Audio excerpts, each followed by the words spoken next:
वाणिज्य संकाय के अंतर्गत कक्षा 11वीं तथा 12वीं में पढ़ने वाले प्रिय विद्यार्थियों, सुप्रभात।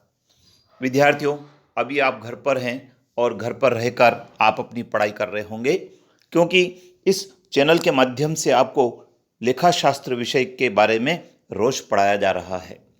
विद्यार्थियों, आज की इस वीडियो में हम बात कर रहे हैं लेखाशास्त्र विषय कक्षा 12वीं के उन विद्यार्थियों के लिए जो इस वर्ष कक्षा 11वीं में पढ़कर 12वीं में आ रहे हैं और जो अभी 12वीं में पढ़ रहे हैं और बोर्ड की परीक्षा देंगे।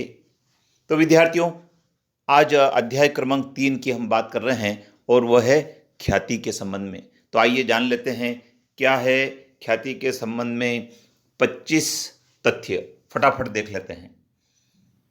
ख्याति एक अमूर्त संपत्ति है।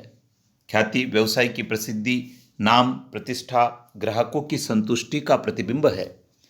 ख्याति संबंधों तथा प्रसिद्धि से होने वाला लाभ है। ख्याति संस्था के प्रत्याशित अधिलाभों का वर्तमान मूल्य है। ख्याति पर मूल्यह्रास का आयोजन नहीं किया जा सकता। ख्याति का एक निश्चित मूल्य होता है। अन्य संपत्तियों की भांति ख्याति का क्रय विक्रय किया जा सकता है।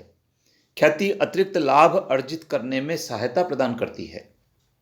ख्याति भूतकाल के अच्छे कार्यों का प्रतिफल, वर्तमान की कुशलता तथा भविष्य में अच्छे लाभों के अर्जन का प्रतिबिंब है।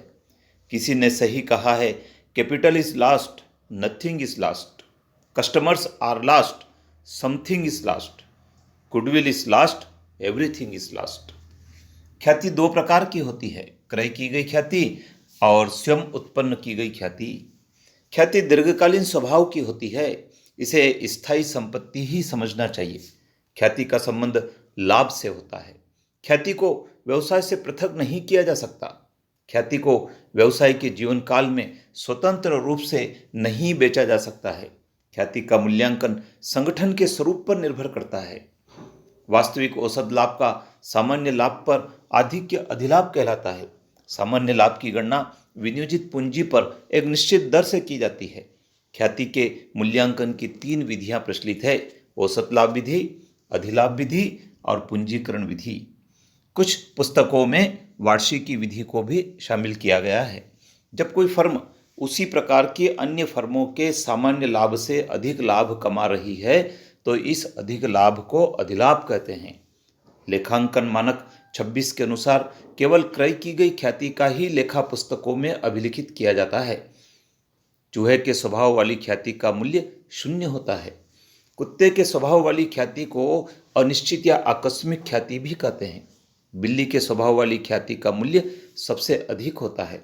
कुत्ते के स्वभाव वाली ख्याति को व्यक्तिगत ख्याति भी कहते हैं। विद्यार्थियों, जब हम इस अध्याय की विस्तार से बात करेंगे तो हम ख्याति के स्वभाव के बारे में और पढ़ेंगे। ख्याति का स्वभाव 3 भागों में वर्गीकृत किया गया है: कुत्ते के स्वभाव की ख्याति, बिल्ली के स्वभाव की ख्याति और चूहे के स्वभाव की ख्याति। तो विद्यार्थियों, चैनल पर बने रहें, क्योंकि अभी हम प्रत्येक अध्याय की कुछ बेसिक बातें जान रहे हैं। फिर हम विस्तार से उस अध्याय की शुरुआत करेंगे इसी चैनल पर।